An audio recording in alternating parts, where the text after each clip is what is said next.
Bonjour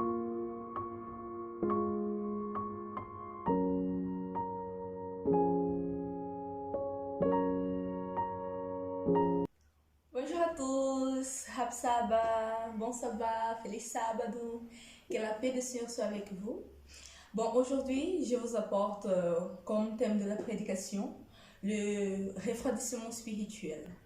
Bon, ce thème m'était inspiré au cours de la semaine passée surtout, parce que avec cet confinement dont nous sommes en train de surmonter, beaucoup de gens peuvent subir cet refroidissement spirituel dû l'importance ou dû le pourquoi. Je vous apporte ce thème aujourd'hui. Tout d'abord, on va commencer avec l'amant du psalmiste. C'est qui Salomon a écrit en psaume 45, verset 2. Accompagnez-moi. En psaume 42, verset 5, il est écrit: pourquoi es-tu abattu, ô mon âme, et pourquoi es-tu troublé en moi? Attendez Dieu, car je le louerai encore pour le salut de sa face. Alors, on voit que même Salomon, en tant que roi, en tant qu'un homme qui était puissant dans son époque, il sentait que son âme était abattue, il se sentait, genre, si je peux bien dire, faible spirituellement. Il sentait que son âme était froide, était abattue et était troublée. Mais Dieu lui avait répondu d'une façon puissante, qu'on va voir maintenant en Psaume 46, verset 10, qu'il est écrit: soyez tranquilles et sachez que je suis Dieu. C'est-à-dire, dans les moments difficiles, dans cette étape que nous sommes en train de surmonter, on doit savoir que Dieu est là pour nous et que notre Dieu, c'est un Dieu de vérité, c'est un Dieu tout-puissant. Alors, on va maintenant réfléchir sur quelques questions que je vous avais apportées. Alors, qui d'entre vous a déjà pensé à quitter l'église? Désolée. Qui a déjà pensé à changer de religion? Qui a déjà pensé que Dieu vous a laissé de côté? Qui a déjà douté de la puissance de la prière? Qui a déjà pensé à abandonner et à retourner dans le monde? Pour plus petites que ces questions peuvent sembler être aux gens, les gens peuvent dire, mais qui dans l'église peut avoir cette idée? Je vous assure qu'il y a beaucoup de gens dans l'église qui ont ces idées. Et si parmi cette question-là, il y a une réponse qui est positive, c'est l'heure maintenant de rêver votre vie, parce que vous pouvez être en train de rencontrer les refroidissements spirituels. Parce que les refroidissements spirituels, c'est un petit peu pareil avec ça, et on va voir sa définition plus tard. Alors, comme j'avais dit, maintenant on va entrer sur la partie 2. C'est quoi le refroidissement spirituel, Sylvia? Est-ce que le refroidissement spirituel, c'est la perte de la foi? C'est le fait de... Je prêche pas l'évangile, mais maintenant on va le voir. Comme je vous ai apporté ici, le refroidissement spirituel, c'est la perte du premier amour qui affecte tous les serviteurs de Dieu. Et encore plus, il dit, cela ne signifie pas apostasie ou perte de la foi. Alors, c'est quoi cet premier amour? Le premier amour, c'est les sentiments que nous tous, nous avons eus lors du baptême. Quand nous faisons baptiser, quand nous étions baptisés au passé, les sentiments que nous avons, le zèle, la flamme qui était dans nos cœurs pour partager l'évangile, pour partager le message de Dieu avec tout le monde. C'est ça le premier amour. Est-ce que cette flamme est encore ardente et encore vive en toi? C'est bien de réfléchir. Cela se produit toujours dans nos vies et dans les périodes les plus difficiles. Après tout, nous sommes des humains. C'est-à-dire, malgré que nous sommes des humains, malgré que nous passons de ces moments difficiles, on ne peut pas rester où nous sommes. Parce que le fait qu'on reste conditionné dans ces temps difficiles, notre état spirituel peut se refroidir à cause des manques d'échauffement, si je peux dire comme ça. Tout chrétien traverse de mauvais jours. il est normal qu'une régression se produise, c'est-à-dire un refroidissement spirituel. J'ai bien écrit, ouais, il est normal qu'une étape de régression, je peux dire de l'état spirituel, se produise en nous, parce que la vie chrétienne, c'est pas une montée juste. Il y a des montées et il y a des descentes. Mais Dieu nous appelle à chaque descente qu'on ne puisse pas être conforté ou qu'on ne puisse pas être, comment je peux dire, genre, ok, je suis déjà en bas, je reste comme je suis. Mais non, Dieu nous appelle à surmonter. Et c'est pour ça que je vous ai apporté 2 versets. Le premier se trouve en 2 Corinthiens, chapitre 12, verset 10. Et le deuxième verset se trouve en Colossiens 1, verset 24. Mais pour le 2 Corinthiens 12, verset 10, dans la partie B, j'aime comme Paul, il a dit que c'est dans la faiblesse que Dieu nous fait fort. Je vous invite à lire ce passage. Je n'avais pas porté ici, mais c'est pour ouvrir. Continuons. Alors, quand je vous ai parlé de refroidissement spirituel, j'ai oublié de dire que le refroidissement spirituel, c'est une maladie des chrétiens. Parce que les gens qui ne sont pas chrétiens, ils ne subissent pas ce refroidissement spirituel. Mais pour ceux qui sont serviteurs de Dieu, oui. C'est une maladie que nous ne sommes pas au dehors, ou nous ne sommes pas à l'extrême d'être attrapés par cette virus qui est le refroidissement spirituel. Alors, comme le refroidissement spirituel, c'est une maladie, toute maladie présente des symptômes. Et ici, je vous ai apporté quelques symptômes de cette maladie qui s'appelle refroidissement spirituel. On voit tout d'abord que la perte d'intérêt pour la vie de dévotion, c'est une des symptômes. Après, on passe à la perte d'intérêt pour sauver des vies, des intérêts pour l'œuvre missionnaire, abandonner la communion fraternelle, j'ai bien précisé, entre nos frères, parce que nous sommes des petits groupes, surtout, et l'intérêt excessif pour des choses du monde, esprit matérialiste pointu, des motivations avec des choses spirituelles, coexistence pacifique avec le péché, des futilités, critique constante sur le travail de l'Église et penser que Dieu ne tient pas ses promesses dans votre vie. Alors, quand j'ai bien présenté ces symptômes-là, si vous pouvez faire l'attention ici dedans, vous pouvez remarquer que je n'avais pas porté des choses qui sont extraites. Je n'avais pas porté des choses qui sont grands, genre je commençais à boire, je commençais à fumer ou je commençais à manger du porc. Non. Ce sont des petites choses, des petites pensées, bon, que nous pensons que ce sont des petites pensées, mais qui peuvent aboutir à un grand problème, à une grande maladie qui est le refroidissement spirituel. En suivant, qui est le responsable? Je pouvais donner ici qui est le responsable ici, déjà par mes propres paroles, mais pour cela, je laisse la Bible répondre. Vous pouvez ouvrir votre Bible en Luc, chapitre 8, verset 12. Il est écrit, « Et ceux qui sont en passant, ce sont ceux qui entendent. Alors le diable, il vient et retire la parole de leur cœur, de peur qu'ils ne soient sauvés en croyant. » Qui est la personne qui n'aime pas la parole de Dieu, qui ne veut pas qu'on puisse être sauvé en croyant sur la parole de Dieu? Le seul, le diable. Et ce n'est pas mes paroles, c'est la parole de la Bible. En Luc 8, verset 12. Continuons. Alors, nous tous, nous subissons d'une guerre qui est le conflit d'Armagédon, dont on n'est pas au dehors de cette question.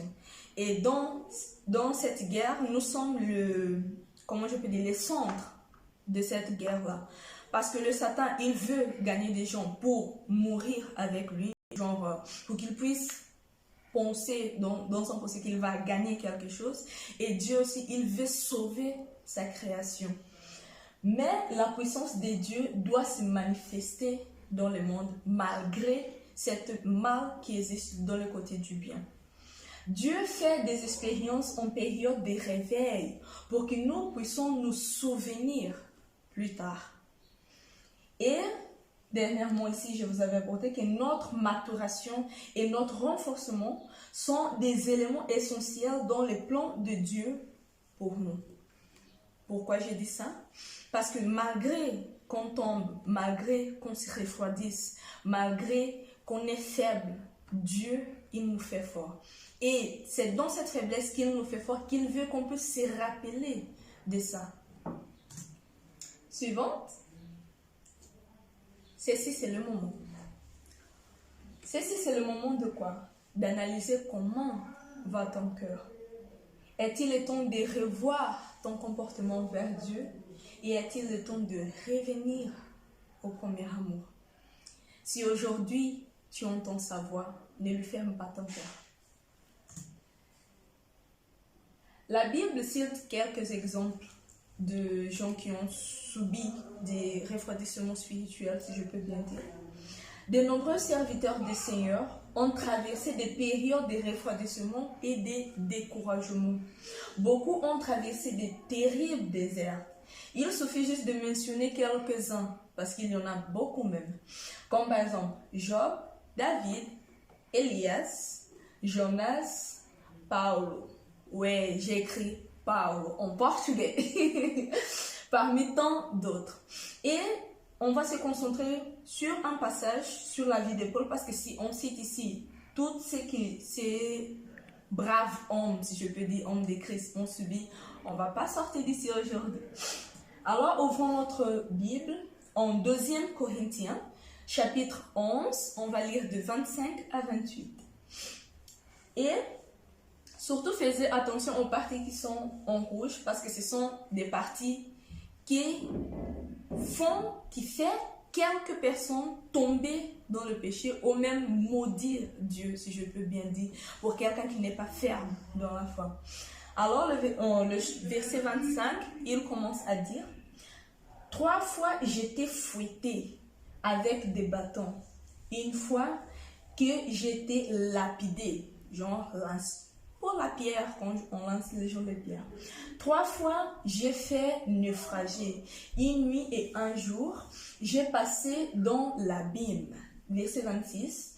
On voyage souvent dans les dangers des rivières, dans les dangers des bandits, des grands chemins, dans les dangers des nations, dans les dangers des gentils, dans les dangers de la ville, dans les dangers de le désert, dans les dangers de la mer, dans les dangers parmi les fausses frères.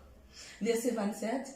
Au travail et à la fatigue, au réveil souvent, à la faim et à la soif, au jeûne souvent également, au froid et à la nudité. Et le verset 28 termine en disant que, en plus des choses extérieures, les soins de toutes les églises m'oppressent chaque jour. La réflexion que je voulais vous apporter, surtout sur cet passage, c'est que une personne qui n'est pas vraiment attachée à Dieu, en subissant pour tout cela, forcément il va tomber.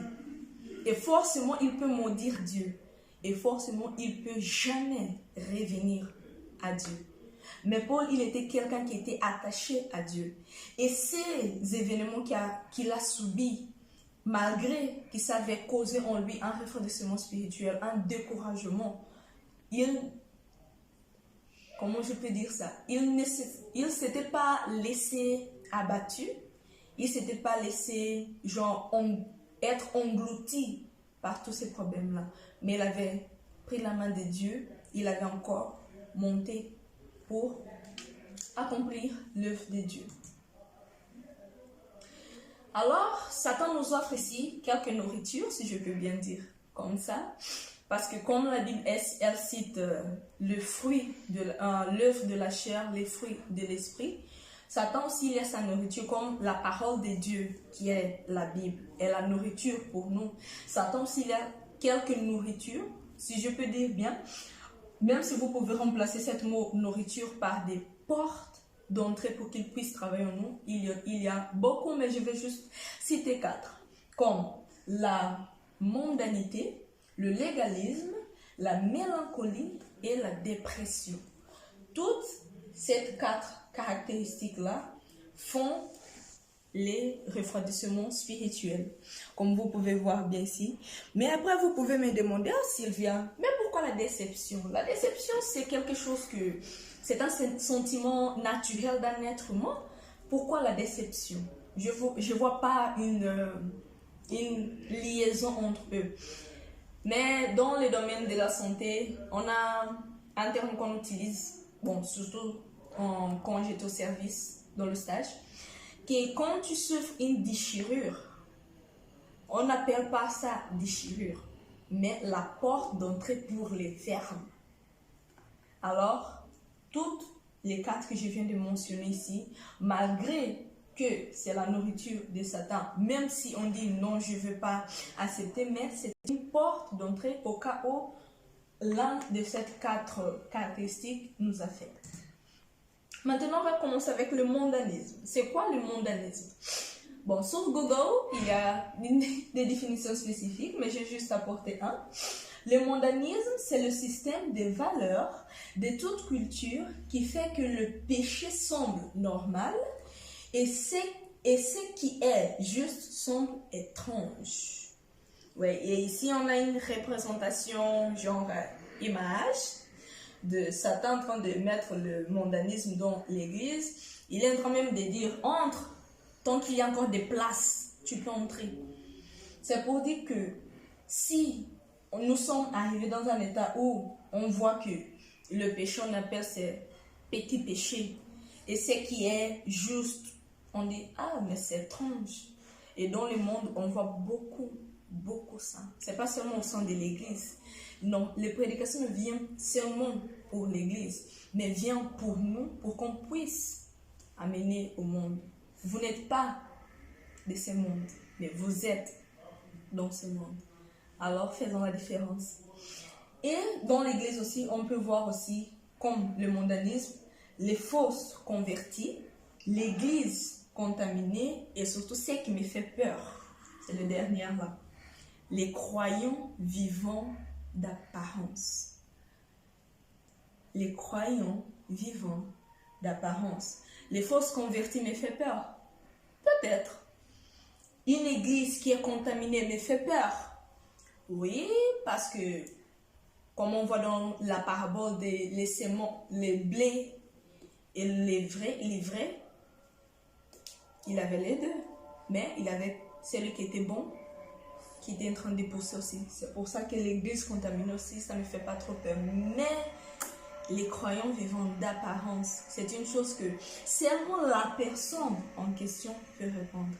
C'est pour ça que j'avais apporté un verset qui se trouve en Romains, chapitre 12, désolé, verset 2, il est écrit « Et ne vous conformez pas à ce monde, mais transformez-vous en renouvelant votre compréhension, afin que vous fassiez l'expérience de la bonne, agréable et parfaite volonté de Dieu. » Et j'ai bien aimé ici la partie où il dit « renouveler votre compréhension ». Parce que malgré qu'on lit la Bible tous les jours, malgré qu'on est déjà aussi habitué avec cette verset, on doit toujours renouveler notre compréhension afin que l'ennemi ne puisse pas nous faire piège. En ce qui concerne le légalisme dans l'église, j'ai juste mentionné quelques exemples de ça pour ne pas être trop long. Et comme exemple de légalisme dans l'église, on a attachement à la dénomination, résistance à la croissance, l'église n'aide pas les membres à être spirituels, faire disciples pour elle-même, c'est-à-dire faire des disciples pour l'église et pas pour Christ, membres contrôlés et concept que l'église c'est une église sauvée. Ce sont des exemples de légalisme qu'on peut voir dans l'église, malheureusement, qui peut aussi être une porte d'entrée pour que l'ennemi puisse faire aussi son travail. Parce que quand Dieu nous avait appelés de faire notre travail pour l'avancement de son œuvre, l'ennemi aussi, il travaille jour et nuit sans repos. Pour la mélancolie, je vais apporter aussi une définition et un exemple. La mélancolie, c'est un état affectif caractérisé par une profonde tristesse et un désenchantement général. Et la personne mélancolique n'aime pas vivre, n'est pas heureuse de rien. Alors vous pouvez même me demander, mais Sylvia, ici à l'église, il n'y a personne qui passe pour ça. Oui, peut-être à l'église, il n'y a pas. Parce que l'église, elle est affectée, mais le monde, il est affecté. Et nous sommes appelés pour être quoi? La lumière et le sel de cette terre. Alors nous devons comprendre que les luttes et les épreuves que nous traversons servent à construire notre caractère, à développer et à augmenter notre foi et non à nous éloigner des dieux. Vous vous rappelez de 2 Corinthiens 12, verset 10. Car c'est dans les faiblesses que Dieu, il me rend fort. Des épreuves que nous subissons, ce n'est pas pour nous éloigner de Dieu, mais c'est pour augmenter notre foi, pour nous construire notre caractère. Parce que l'être humain, il passe pour 3 phases. Il passe pour la phase de non-croyance, genre, j'ai pas de foi, je ne crois pas en Dieu, je n'ai pas la foi, alors je vis ma vie comme je veux. Le moment qu'il accepte à Jésus, oui, j'ai la foi, je crois en lui. Et la 3e étape, qui est l'étape la plus, comment je peux dire, la plus importante, qui est la foi confirmée. Il faut que tu passes pour des épreuves, pour que ta foi soit confirmée. Au cas où tu vas rester dans l'état de oui, je crois, ok, tu crois, et qui va prouver ça? Oui, Dieu, il sait que tu crois, mais quand il l'avait mis, que tu puisses subir des épreuves pour confirmer cette foi, peut-être on a dit non, peut-être on a dit attends, jusqu'au moment qu'on n'avait pas eu la chance. La déception, j'avais juste apporté quelques exemples comme c'est un souhait non satisfait, par exemple, des attentes non confirmées, il y a des déceptions qui tremblent, faites des projets que vous ne pouvez pas faire, ou vous voulez des choses et elles prennent du temps à se produire. Surtout pour le deuxième, des attentes non confirmées. Combien de fois on a prié à Dieu et on avait dit même Dieu répondre à notre prière et peut-être qu'il a dit non, peut-être qu'il a dit attends, mais ce n'était pas immédiat. Ça aussi peut causer une déception. Les croyants avant, ils ont étudié bien la Bible, tout ça. Ils ont même marqué une date pour la venue de Jésus. Mais c'était les jours où Jésus avait passé du lieu saint vers le lieu très saint. Et c'était une déception pour eux parce que Jésus n'était pas venu. Alors ne laissez pas que cette nourriture de Satan, cette porte d'entrée de Satan puisse être une porte ouverte à toujours. Prenons la main de Dieu et fermons cette porte. Ces portes plutôt. Alors, le refroidissement est général indépendamment du nom. Il est général. Alors, qu'arrive-t-il aux gens dans cette époque, ou dans l'époque future, ou même dans l'époque qui était déjà passée? C'est là la Bible nous répond en Matthieu 24, verset 12.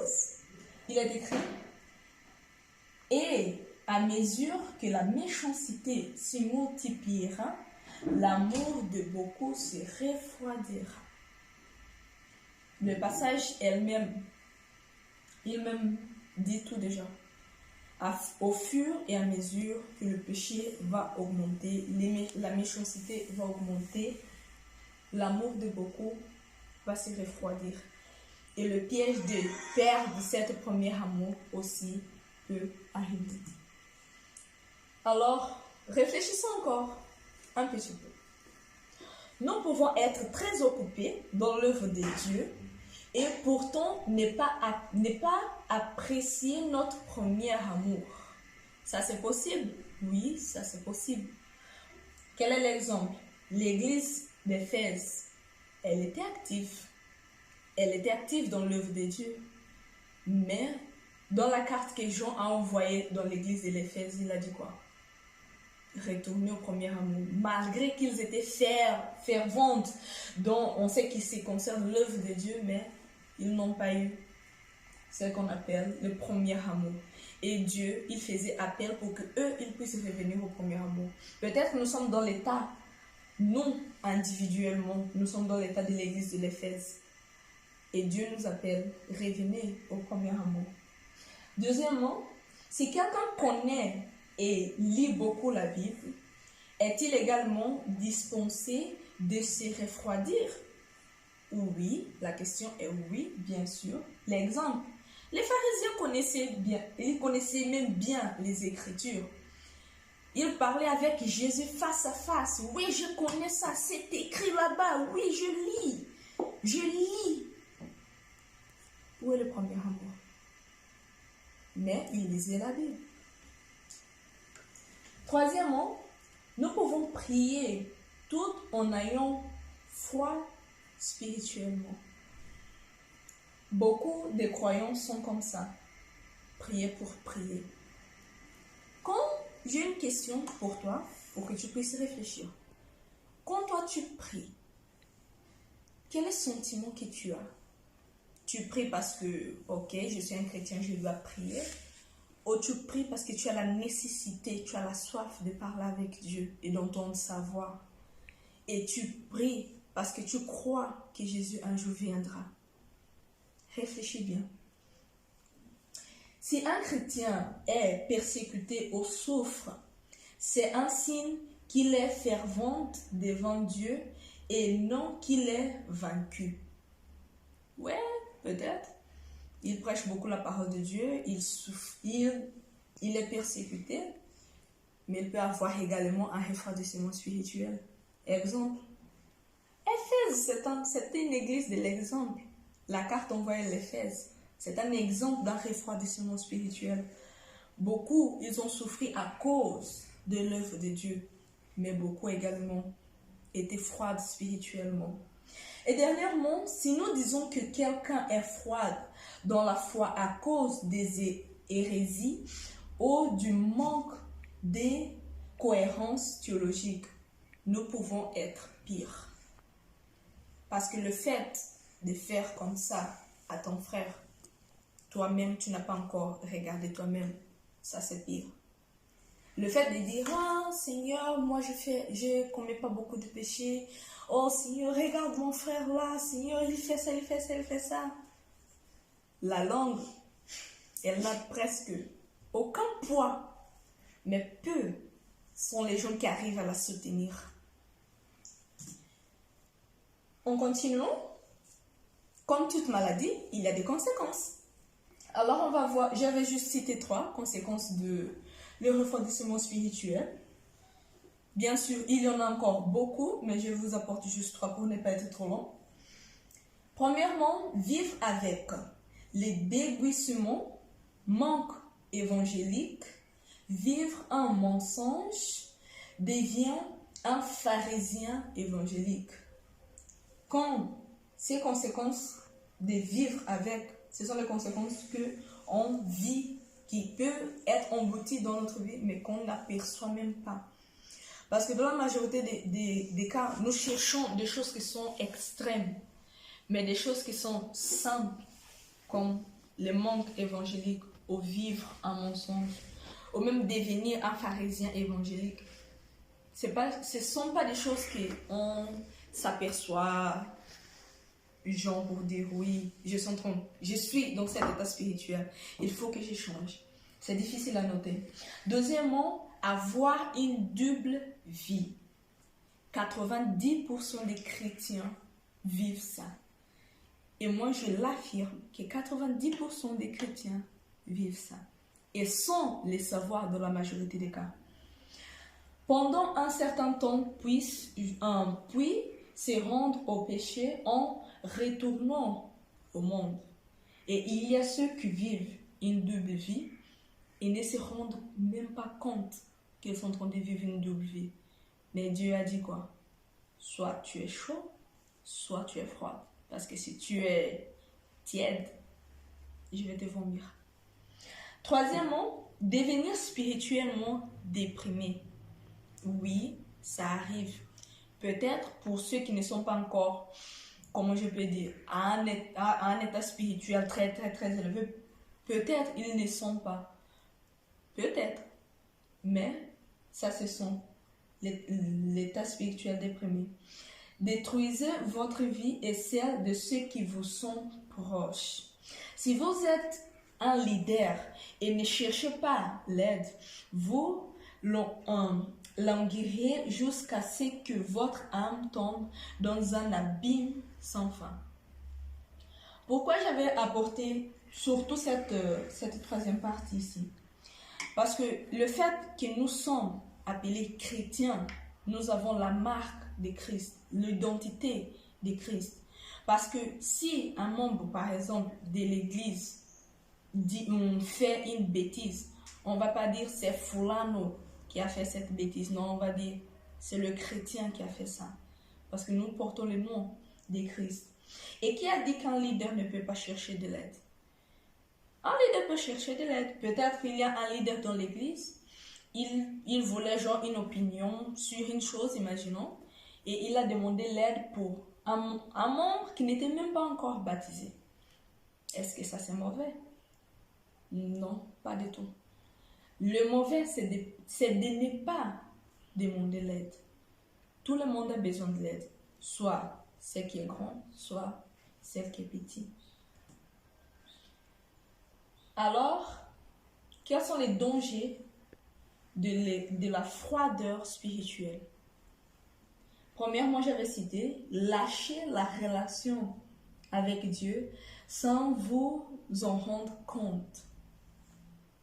Peut-être qu'il y a des gens qui passent dans ces chemins-là. Peut-être qu'il y a des gens qui ont passé. Peut-être qu'il y a des gens qui peut-être peuvent passer pour ça. Mais on a déjà appris que c'est mieux de ne pas rester où nous sommes, mais toujours chercher à Dieu. Et le premier danger, c'est de lâcher cette relation, cette communion avec Dieu. Et la partie la plus pire, c'est sans vous rendre compte. Deuxièmement, abandonner la vie de prière et ne lisez même plus la Bible. Le fait que la prière, elle devienne une prière pour prière. La Bible, le fait qu'on ne renouvelle pas notre apprentissage, ça devient juste des choses que j'ai déjà lues.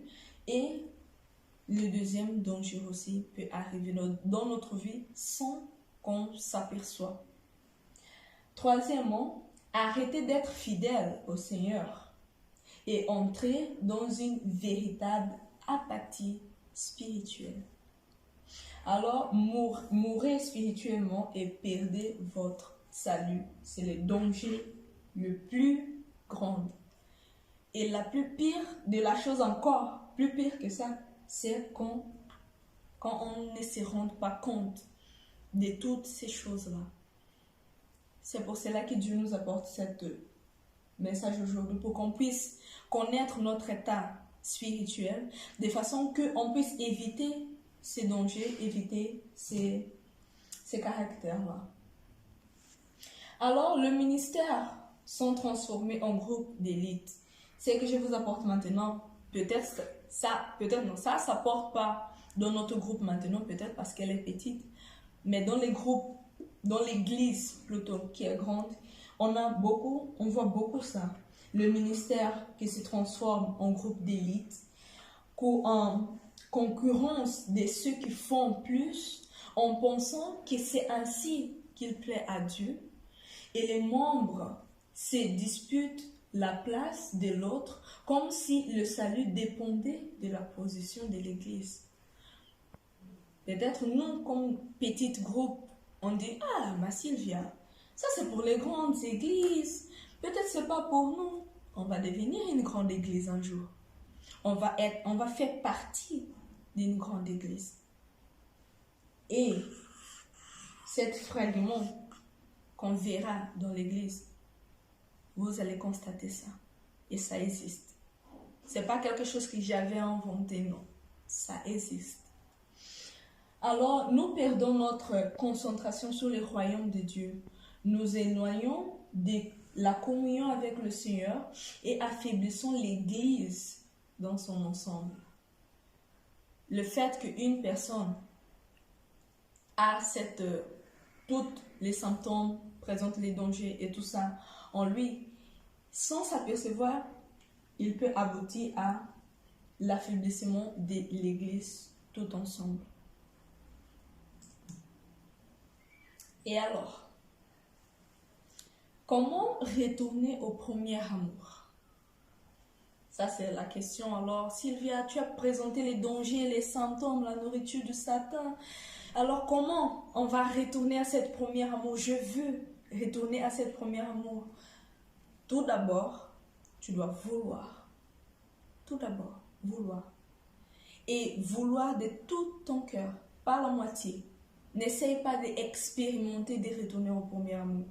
N'essaye même pas de dire le mot essaye. Retourne. Aujourd'hui, c'est le jour de prendre la décision de retourner au premier amour, de revoir notre vie. Nous devons nous concentrer sur la prédication de la parole et l'enseignement de la vérité. C'est ça que nous devons faire tout d'abord pour retourner au premier amour.